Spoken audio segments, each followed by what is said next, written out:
You have been deceived from the very first day you opened a history textbook or saw a beautiful postcard with gondolas. We've been lied to all our lives about Venice. This city is not just a romantic capital of the world or a miracle of medieval architecture. This is a crime scene, a place of gigantic, brazen and cynical engineering falsification, the scale of which makes the hair on the head move.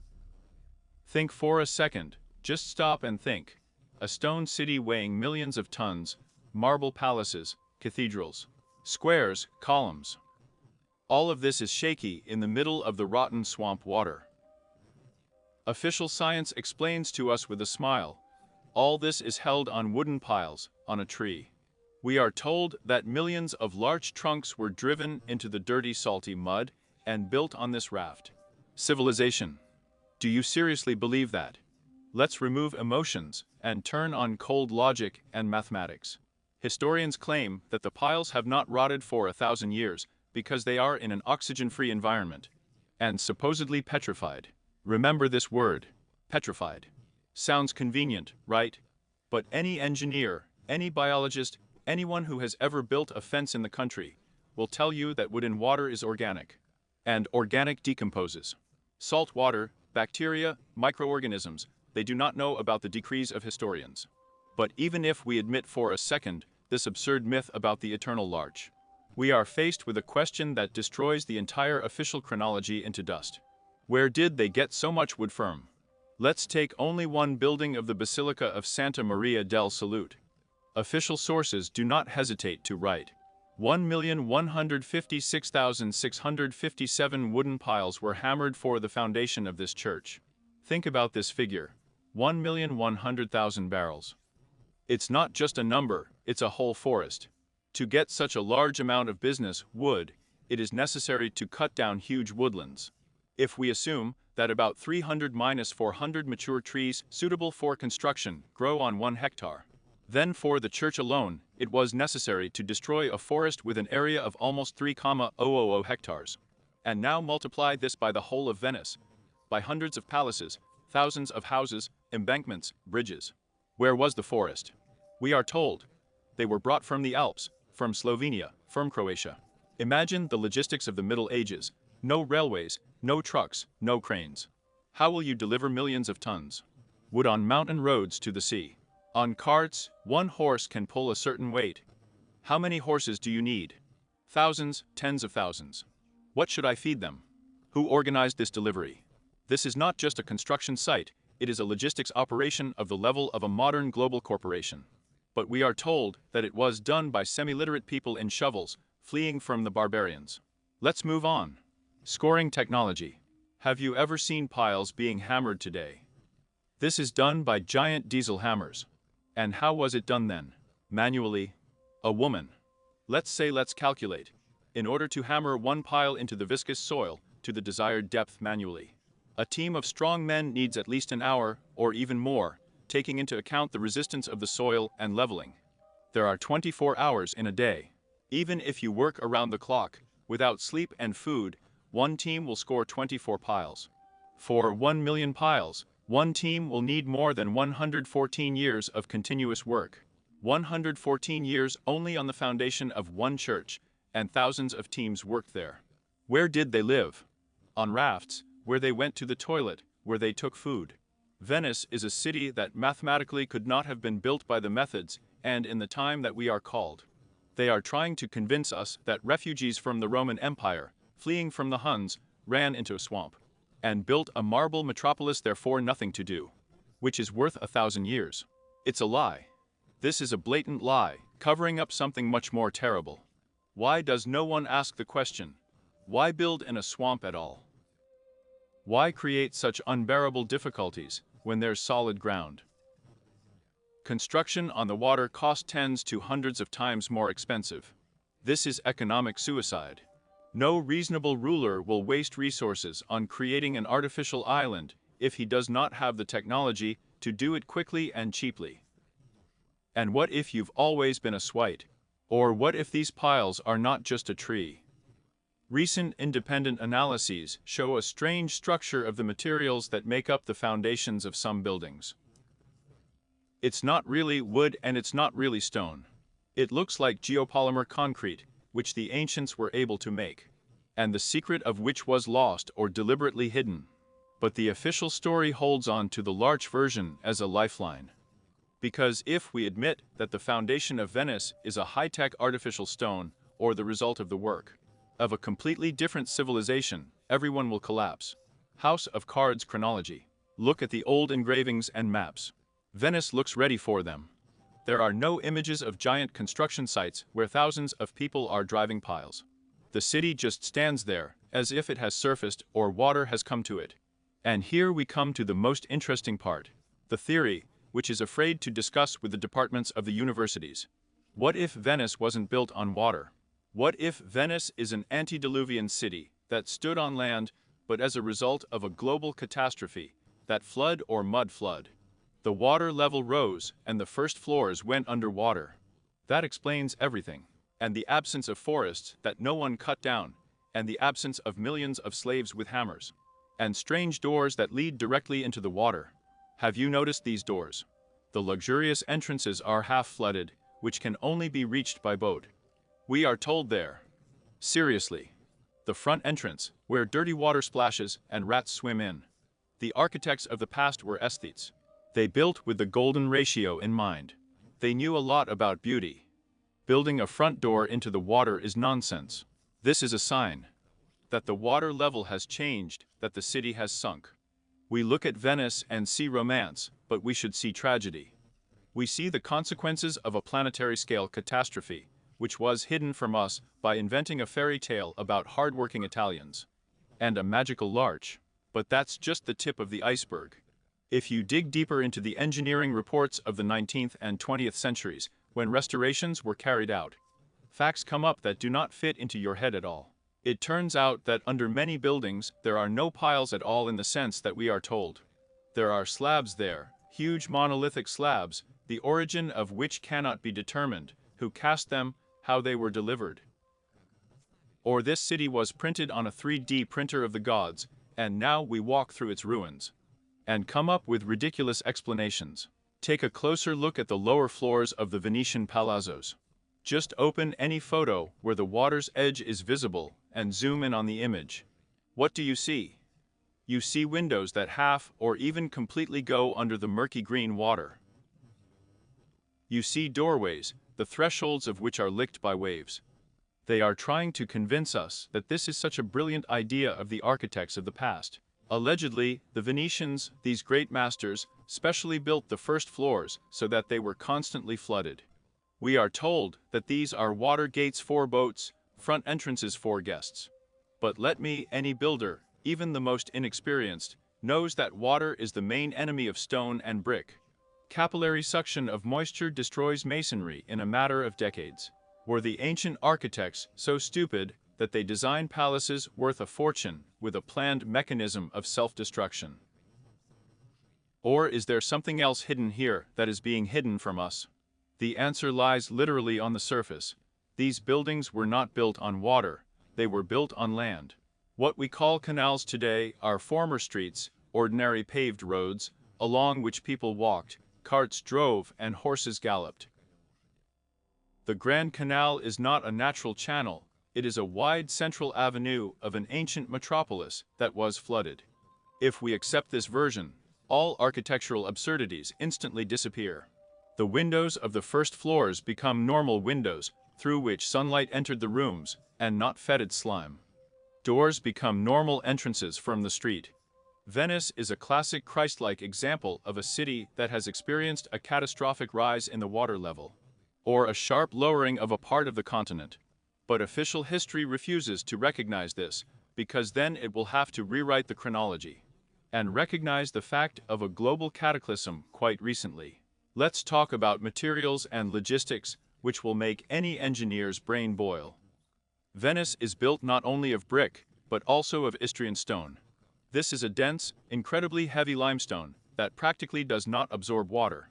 He was being transported from Istria, from the other side of the Adriatic. The distance by sea is hundreds of kilometers. Again, let's turn on the calculator. It took millions of tons of stone to build gigantic embankments and decorate hundreds of palaces. Millions. Think about the weight of one block. This is not a brick that you can throw in your hand.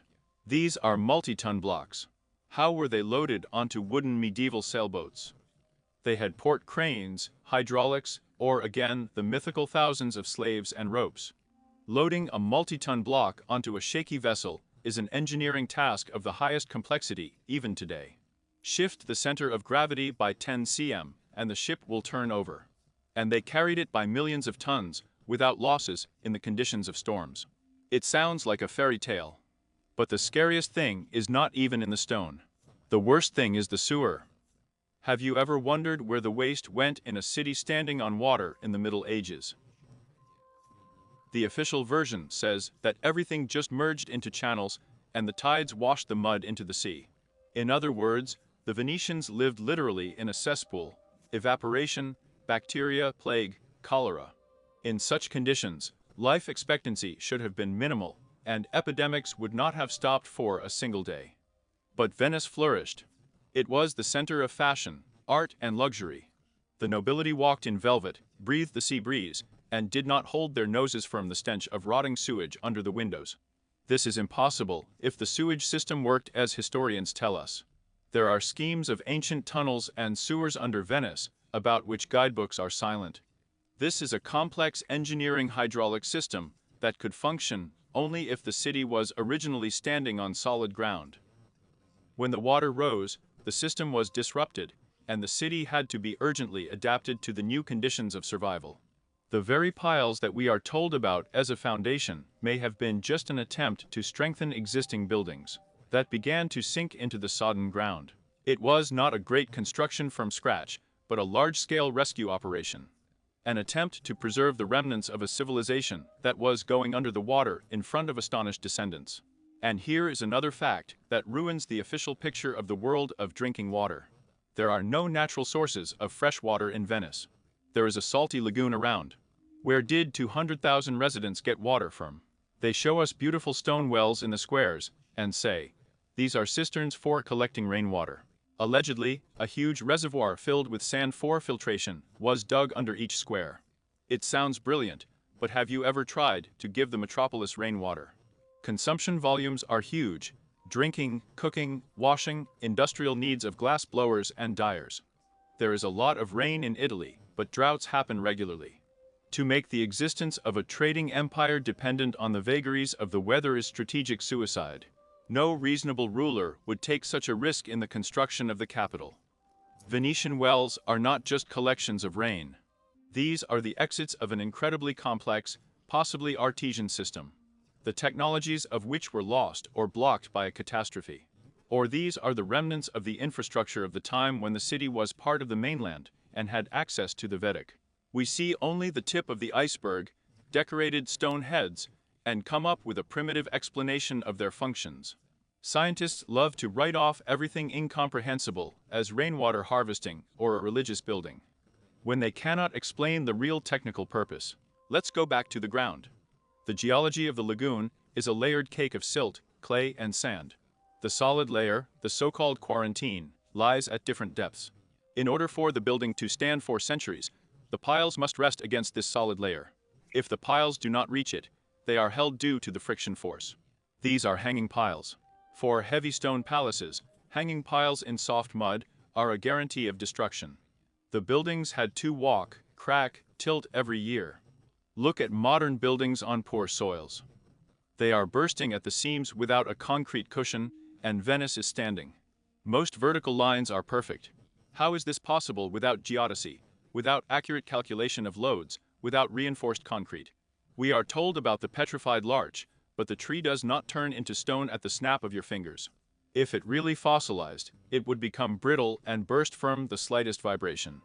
And the tree only works as long as it is elastic. There is a logical dead end here.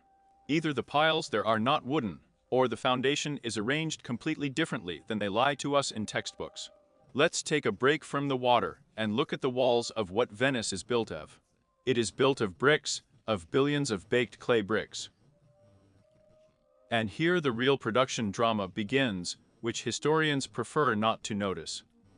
To produce one high-quality brick that will stand for a century in an aggressive marine environment, clay, sand, water, and, most importantly, fire are needed. Furnaces are needed. Giant industrial furnaces that maintain temperatures below 1000 degrees for a long time. And now ask yourself a simple question. Where were these brick factories? In a wooden city standing on stilts in the middle of the sea. To make a giant fire in such conditions is madness. Any spark in the wind and Venice would have burned to the ground at the foundation stage. So, the brick was transported. From where? From the mainland. We turn on logistics again. One standard brick weighs about 4 kg. It takes about 500,000 bricks to build one modest 3-story palace. This is 2,000 tons of cargo, only for one house. There are thousands of buildings in Venice. We are talking about tens, hundreds of millions of tons of baked clay. Imagine a flotilla that was supposed to transport this. This is not a merchant fleet, this is a continuous conveyor of cargo barges that had to work for centuries without stopping for a minute. Where are the remnants of these bars? Where are the port cranes for unloading? Where are the documents on the purchase of such a huge amount of fuel for furnaces? To burn such an amount of clay, it was necessary to burn all the forests of Europe twice. But we are told that all this happened by itself, quietly and imperceptibly, by the efforts of artisans. But there is a place in Venice that blows the brain of any modern engineer. Cleaner than bricks. This is an arsenal. The Venetian arsenal. Officially, this is the first factory in the world. We are told that in the heyday, 16,000 people worked there, and they assembled one finished galley in one day. Think about it. One day, one warship. Even Henry Ford with his conveyor belt in the 20th century would have envied such productivity. To assemble a complex engineering structure made of wood, equip it with sails, guns, rigging in 24 hours. In manual mode, without electricity. Without pneumatic tools, without machines with a number. This is technically impossible with simple software control. Either the arsenal used technologies that we are forbidden to know about, or these ships were not built, but were taken out from somewhere ready. There is evidence that there were mechanisms in the arsenal that did not work on muscular strength. What if the Venetian arsenal was not a shipyard, but a repair base for equipment left over from a previous, more advanced civilization? Techniques that the new masters of life simply patched up and used for their needs until the resource ran out. This explains their dominance at sea. They were not brilliant sailors. They just found the garage of the gods and managed to start a couple of cars. And here we come to the demographic paradox, which cannot be explained within the framework of the school curriculum. The history of Venice and Europe as a whole is full of references to monstrous epidemics of plague. The Black Death mowed down half of the population of the cities. We are told that the streets were littered with corpses, there was no one to bury the dead. And then, literally a couple of decades after the next pestilence, we see an explosive growth in construction. Who built it? Who gave birth to new workers? A woman can give birth to one child per year. It takes another 15–20 years to grow a bricklayer or shipbuilder out of him. The human resource is recovering extremely slowly. The mathematics of the population does not struggle with the volume of work performed. After the catastrophic loss of population, a period of decline, ruin and desolation was to come for a century. And we see the Renaissance, the rise of art and architecture. It's unnatural. It's like after a nuclear war, the surviving mutants would suddenly start building skyscrapers out of glass and concrete. Where did people come from? Or they weren't really people. There is a frightening theory that the population has been artificially restored. Remember the strange paintings of the time, which shows a lot of babies who are literally grown in some capsules or bottles or found in the cabbage. It's not just a metaphor. What if, after the global catastrophe that destroyed the previous civilization, the new owners used cloning or incubation technologies to quickly fill empty cities with labor? This explains why the story seems so short and fragmentary to us. We, as a species, were restarted quite recently. We are the descendants of those who were brought out in test tubes to maintain the surviving infrastructure. We look at the Venetian masks and think it's a carnival. And what if the mask is a symbol of impersonality, a symbol of the fact that there is no history, no memory, no personality under it? The Venetian nobility, the so-called black aristocracy, always kept to themselves. They possessed knowledge inaccessible to the rabble. They knew the secrets of navigation, banking, production of glass and mirrors. Speaking of glass, Murano glass is not just vases, it is optics technology, lenses, mirrors, transparent materials of the highest frequency. At a time when the rest of the world supposedly drank from clay mugs, in Venice they did it perfectly. For what? Whether only for glasses, or for telescopes, geodetic instruments, and, possibly, laser weapons. The secrets of the glassblowers were guarded on pain of death. Why? Because it was not a trade secret, but the secret of the origin of technology. These were fragments of ancient knowledge that had to be preserved at all costs. Venice is like a giant warehouse of surviving artifacts, a museum city that was captured by the barbarians and appropriated its greatness. Look at the sculptures, marble veils, the finest mesh carved from stone, muscles, scales. Modern machines can hardly repeat this. And we are told that it was done by a master with a chisel and a hammer. You tried to hit with a hammer on the marble. One wrong move, and everything will split. It is impossible to make a veil of stone by hand. This is either casting, or 3D milling, or softening of the stone by unknown radiation. But to admit it means to admit that we have degraded, not evolved. The official story is a screen. It is designed to hide the fact that we live on the ruins of a world that was thousands of times more complex and perfect than ours. We are like children who have found the control panel of a nuclear power plant and use it to crack nuts. Venice is this remote control, and it is slowly sinking, taking the truth with it. Or it is drowned on purpose. After all, while these walls are standing, we have evidence of lies.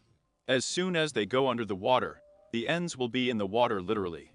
And no one will be able to prove that the piles do not rot, not because it is a larch, but because it is not a tree at all. Remember how the company collapsed in 1902. It didn't tilt, it didn't slide. It folded inside neatly, vertically, as if during a directional demolition, turning into a mountain of brick dust. Strange for a building that is supposedly just dilapidated, isn't it? What if it was demolished on purpose? What if they found devices inside, the principle of which they could not explain or wanted to hide? After that, it was quickly rebuilt as it was, but perhaps without the filling. We see only the empty shell of the cargo cult. We simulate the form, but have lost the essence. We are ringing the bells where energy, capable of, used to hum. Levitate the stones. And this principle of imitation is seen everywhere. Look at the sculpture of a winged lion on the square. It is a symbol of Venice. Officially, it is a medieval bronze casting. But when the statue was sent for restoration, and spectral analysis was carried out, scientists were confused. The composition of the alloy turned out to be incredibly complex, with impurities that are difficult to obtain, even in modern vacuum furnaces. Moreover, the style of Leo does not fit with the European art of that time at all. This chimera is a biomechanical beast, more like the machines of the ancient Axis, Syria or China than Zatvorna Italian masters. There is a version that this is not a statue, but a petrified or metallized mechanism. An ancient guardian robot, which was found in the ruins and mounted on a column as a trophy. Having invented the name of a saint for him, does it bother you that the whole of Venice is studded with symbols that we call mythical, dragons, griffins, strange hybrids of people and animals?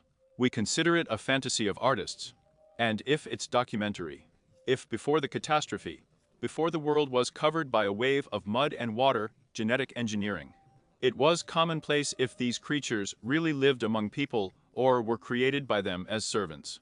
Then Venice turns from a romantic city into a laboratory of mad geneticists, the consequences of whose experiments were washed away by the flood.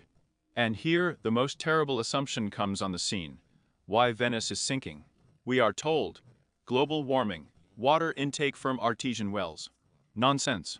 The city is sinking because the mechanism that kept it afloat, whether it was anti-gravity, a vibration cushion, or some other forgotten technology, has stopped working.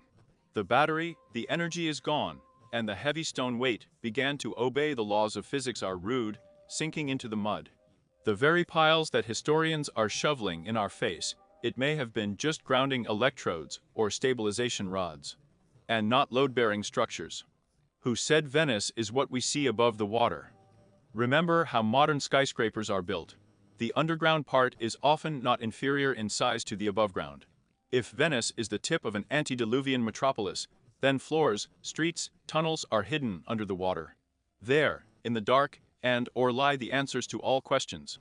There are real foundations that do not rot, because they are not made of wood. There may be preserved libraries, halls with equipment, a repository of genetic material. That is why we are forbidden to dive in the canals, not because of the dirt, and not because of the movements of the coders, and due to the fact that any diver with a good flashlight can see what destroys the official story for a second. He will see that the walls go down, not by 2 meters, but by 20, 50, 100. That the windows continue into the abyss, that the city does not stand at the bottom, it grows from the bottom. Like a coral reef created by intelligent design. The thought makes me feel cold. We live in a world of total lies. We were convinced that we were the pinnacle of evolution, that we were flying into space and created the iPhone. But we can't even repeat the treasure, which was made in Venice allegedly in the 13th century. We cannot create a brick that will lie in salt water for 500 years, and will not crumble into sand. We have degraded. We are savages who have settled in an abandoned palace, and are burning parquet to keep warm. We look at Venice and think about Casanova's masquerades, but we have to think about who lived here before us, who were these giants of thought. Who could turn a swamp into a paradise, and where did they go? They were erased, destroyed, and their houses were inhabited by us, little obedient people with short memories. They gave us a false chronology, invented fairy tales about piles of larch, about refugees from the Huns, about the great spice trade. Everything so that we don't ask the main question, whose city is this really? And if they were able to build such a thing, then who demolished their civilization? This enemy, this force that staged a global reset, it has not gone away. She's here. She's watching us through the tourists' cameras. She controls that we don't dig too deep. She makes sure that the restorers cover up the seams made by unknown people with cement, technologies, and replace the eternal stone with a cheap new model. Substitution happens every day. The original Venice disappears, dissolves, is replaced by papier-mâché. Soon only a postcard will remain of her, and then it will be impossible to prove the truth.